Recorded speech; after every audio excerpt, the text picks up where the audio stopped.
Welcome to the Fran Snyder Podcast, where I talk to artists and music fans to explore how music connects us through great stories and experiences. Brought to you by the Listening Room Network. Today's guest, Melissa Crispo. How are you today? I am great. How are you doing? Doing great. It's good to chat with you. It's funny that we've never had a chance to meet in person. We're only, I guess, 90 minutes away or 80 minutes away from each other. Are you from Orlando or you just live there now? I am originally from upstate New York, but I've been in Orlando for quite some time now, over 20 years. And what brought you down? Was it your parents or marriage or? Yep, parents. Parents brought you down. Moved us here, yeah. Nice. So tell us about, I guess, the origins of Melissa, the singer-songwriter. Did you have musical training or you self-taught or? No, actually, and I didn't have like the parent that played the instrument or any of that. I kind of just had to discover it on my own. But when I did discover it, I just fell in love with music in general. So I just knew, I wanted to play every instrument out there. As far as writing songs, that's something I think that was accidental in a way. It was a way it was a therapy for me to write down my hurt and my pain, and I put it into songs, and then finding out that people actually connect with that. So I guess it's better than I thought it would be. So I can play some instruments, but I get to write as well. Yeah. So how old were you when you shared or played your first song for someone? Oh my, probably 16 or 17. Okay. And I'm sure it was a heartbreak song that usually. Yeah. That's great. And did you do the day job thing for a while before playing music professionally, or did you just go right in? I did actually. I worked as a postal carrier, delivered mail, and I did that for a while, and then I wanted full time with music, so I dove into music full time. And then when I was 30, I decided to quit doing music because I felt like I just wasn't getting anywhere. And then I became a firefighter paramedic, and I did that for about 3 years. And then the doors kind of opened up in my music career. So I quit that and went back to music full time again. Wow. Okay. Yeah. It's funny. I think it was a Joe Rogan podcast, but David Lee Roth of Van Halen, during one of his breaks from music, was a paramedic in New York Really? Yeah, so imagine you've just gotten hit by a car and you're being resuscitated and you wake up and it's David Lee Roth on top of you. And you're like, what? Oh my God. Am I dreaming? Am I dead? Am I dreaming? David Lee Roth is pumping my heart. I did not know that. Oh yeah, if you get a chance, check that out. I'm pretty sure it was the Joe Rogan podcast, and it's like a 2 or 3 hour interview. That guy has incredible stories, and more of a New York history than I expected. He was such an LA guy. So one of your early influences was Melissa Etheridge. I remember I loved her first record. I was a huge fan myself. I was just reading that you've actually been on a couple of these Melissa Etheridge cruises as a performer, and I was a big fan of these, rock cruises and stuff. I was on the Kayamo one a few years back. Oh. Loved that. I wasn't playing, but I was playing. I was having fun. So tell us about how you wound up on that cruise, and maybe just a little bit about sort of that experience. Yeah, it's interesting. She was one of my biggest influences. I remember I got my first guitar when I was 15, and I got an Ovation guitar because that's what Melissa Etheridge played. And I just remember thinking it was so cool. Like, here's a woman who plays guitar, who sings, who writes songs. So I was heavily influenced by that. And I had some friends of mine that were at one of my shows one evening, and they run a breast cancer charity, Libby's Legacy Breast Cancer Foundation, and they had gotten a call to give some breast cancer survivors cabins on the cruise, on the Melissa Etheridge cruise. So during my show, she told me about this, and I just remember being like, oh my gosh, can you do anything to get me on this cruise? You know, like this would be like a dream come true. So they sent one of my songs, and I had a little demo of a song called Tomboy, and they sent that in. And the next day I got a call that I could be a musical guest on the cruise. And so pretty much took that opportunity to do everything we could while we were on that cruise. We gave out probably 2,000 CDs, people in the elevators, you know, just trying to do everything. Like, I'm playing in this little place tonight, come and see me. And it caught the attention of Melissa Etheridge and her wife, and then they came to one of my shows. And I've been on several of them since then. So it's been an amazing experience for me, actually. Yeah, and so you got to dreams come true, you know. Yeah, and you were able to spend some time with Melissa. Yeah, actually, interesting enough, these house concerts have been amazing. What you guys do, because of that, I was able to go out to the West and do a short tour, and financially, it helped out having house concerts. I had some in Oregon, I had some in California. And so while I was in California, Melissa and Linda actually took me out to lunch, to sushi. So if you would have said when I was 15 years old, hey, one day you're going to have lunch with Melissa Etheridge, I would have said you're lying. But so yeah, it's looking back, I'm very fortunate. Yeah, that's fantastic. It's pretty amazing. I'll share a little story with you. I was when I started Concerts in Your Home and you know, turned it into Listening Room Network, I always had this idea that someday, you know, it would create the freedom to just kind of tour the world, work from anywhere, having an online business.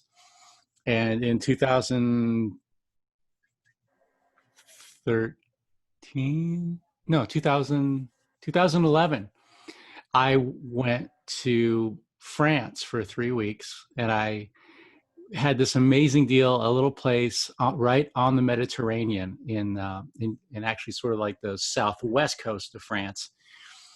And you know, and I mean, literally, I was on the water, like, you know, 100 feet of beach, and then the Mediterranean in this tiny little shack. I was paying $35 a night, and I had a porch, and we got settled in the first day. I wake up the next morning, and I get my laptop, and I set it up on the porch, got my coffee and my bread, and I'm looking out at the Mediterranean, and I open the laptop, and this realization came to me. It's like, I have seen this moment in my dreams, the idea of just being on a Mediterranean, working on my little laptop. But, you know, the entire setup, like waking up that morning, there was no anticipation, like, okay, this is going to be that moment. I'm going to have there was none of that. It just happened naturally. And then it just hit me all at once, goosebumps, the whole thing, like, wow, this is that moment. And those, I don't know if, you know, if there was a little bit of that in that experience, but it's just amazing. Sometimes you have visions that you don't even know you have until you go, oh my God, this is it. This is that moment. Yeah. So that's exactly super cool. Yeah, I would have loved to meet Melissa. I was like really big into super down to earth. Yeah, very down to earth. When I was just starting as a singer-songwriter, I was a huge Indigo Girls fan and Melissa Etheridge fan, and you know, I really sort of gravitated to that type of songwriting. So we're in the middle of a pandemic. You're a touring singer-songwriter. From what I understand, you just absolutely love performing and connecting with a live audience. So this has been a massive shift for you. How are you dealing? You know, I'm not gonna lie. I started doing the online concerts, and it's a whole different level of anxiety for me. Having the camera on you, and even though you know people are watching you, you still don't really feel that connection that you would feel obviously playing. So for me, it's something that I'm still trying to get used to. Yeah. It definitely shakes my nerves way more than being on a stage or in somebody's home and playing. Yeah. One of the effective things that I've seen to sort of bridge that gap is having some help, having someone to like monitor the comments and feed questions to you so you could have a dialogue. So that's something that some artists are starting to explore. If you can have a fan sort of run the, as an administrator, depending on what platform you're using, having That's somebody, a great idea. having somebody feed you questions so that you're not squinting at the screen in between songs. I've seen some artists do that, and it helps sort of create a bridge. And they can even like unmute. Okay. If you have a lot of people watching, they can, one of these not multi-camera, but multi-channel deals where, like a Zoom call where there's 15 people watching you play, they can actually unmute the comments or unmute the participants, so when they start clapping, you can actually hear them and that kind of thing. So that is definitely something I'm going to look into. Yeah, so there's ways to make it a little bit better, but of course nothing replaces that live connection, and we're really hopeful and excited about 2021 and finding ways to make that happen more. But I'm actually going to a house concert tonight, backyard, socially distanced, pairs of chairs 6 feet apart, everybody wearing masks when they're walking around, and they can relax when they get into their chairs. It's still happening out there. It's a fraction of the activity that we had before, but it's wonderful to see some hosts making it work, and the people who come out to these things are so grateful because they feel like they've been so shut off for so long. Absolutely. We forget, I think, as musicians, how important that connection is for the audience as well. It's not just us that craves it. There's a lot of people that are just really aching for those types of events to come back. Yeah, for sure. If you are enjoying this podcast, can you pause for a moment to like, review, and subscribe? Please help the world discover our music community and the wonderful artists we support. Your feedback makes a difference. You mentioned, I guess, in our little pre-interview, like silver linings, what you've been able to do with the extra time at home, picking up some instruments. How is the new music instrument exploration going? It's actually better than I thought it would. Yeah. It's interesting how sometimes we're just not grateful for what we have at the moment. And like I would complain all the time before this pandemic happened, I would be like, I have no time for anything. I don't even have time to write a song. I don't have time to get better at my own instrument, because I'm always, booking and, being my own manager and doing everything. A lot of like more or less administrative work, I guess you could call it. And so now that completely kind of went away. And so, well, what am I going to do? Well, now I have time to write. I have time to learn new instruments. And one of the things that I always wanted to do is produce my own albums. Pretty much when I write a song, we can hear how we want the drums to go. We could hear those violin parts, and I've never had the recording equipment or knew how to do it. So since March, I got that equipment, and I've been on YouTube University learning how to record, and it's worked out very well, and I'm actually enjoying it.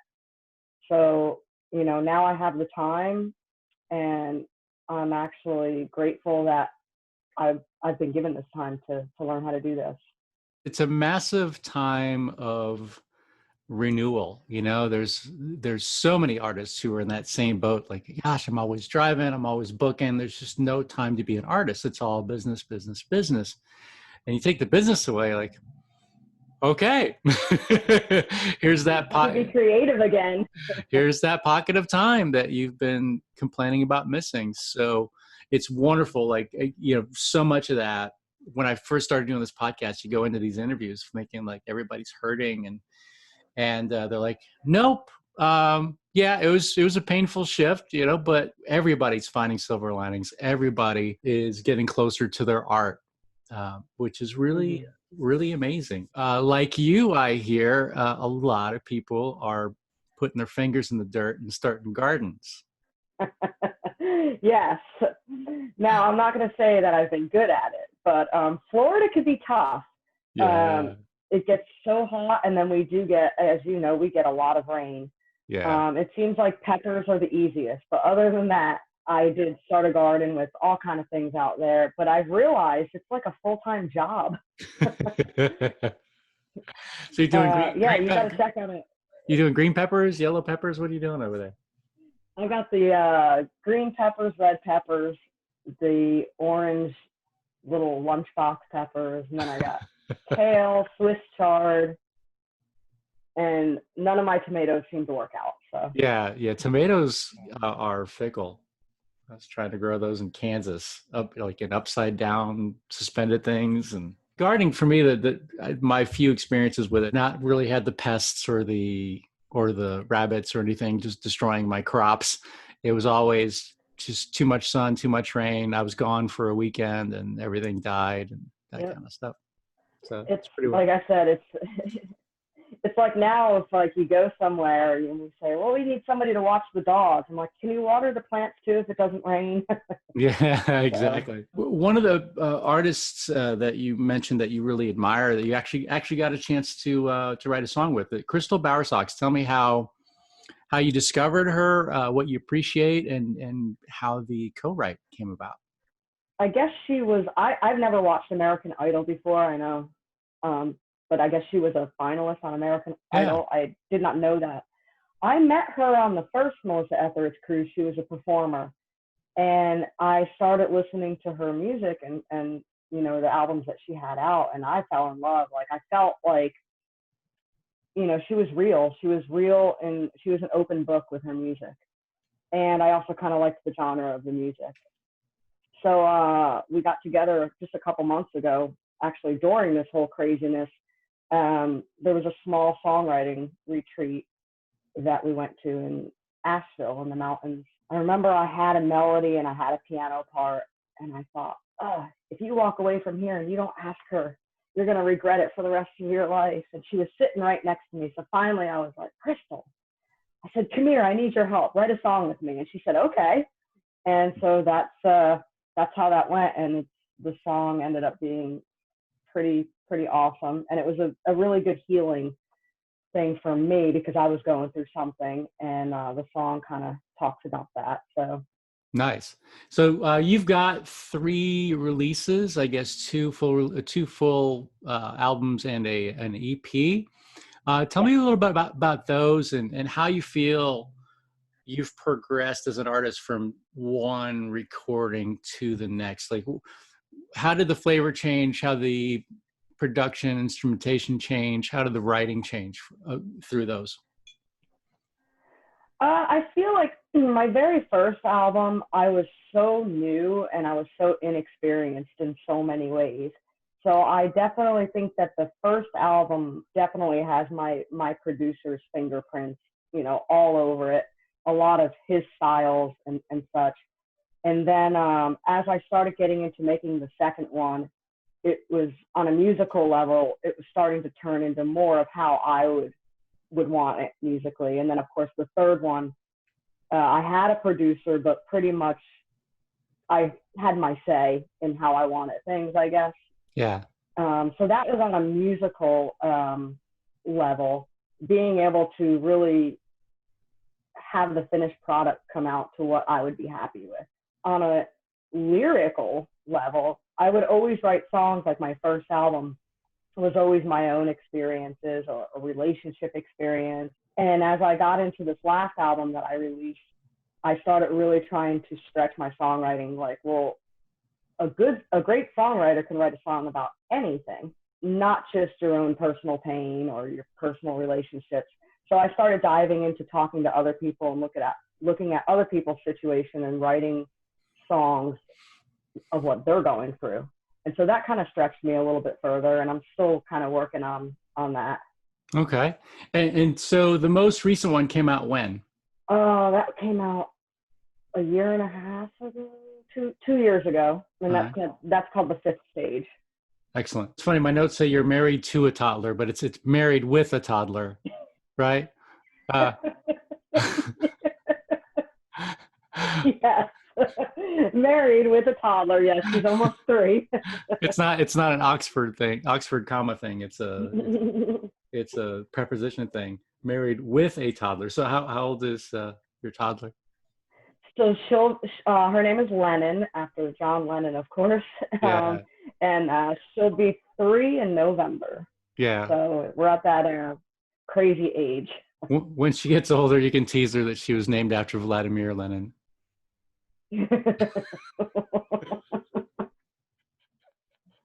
Oh my. That's funny. So, all right. Well, it's so great to finally meet you. I hope that next time you make a trip over to St. Pete, we can grab some coffee or something. That'd be awesome. Absolutely. Bring Melissa if she's around, and I'd like to meet her. So enjoy your weekend. We'll put links to your website. Any final parting thoughts for the audience?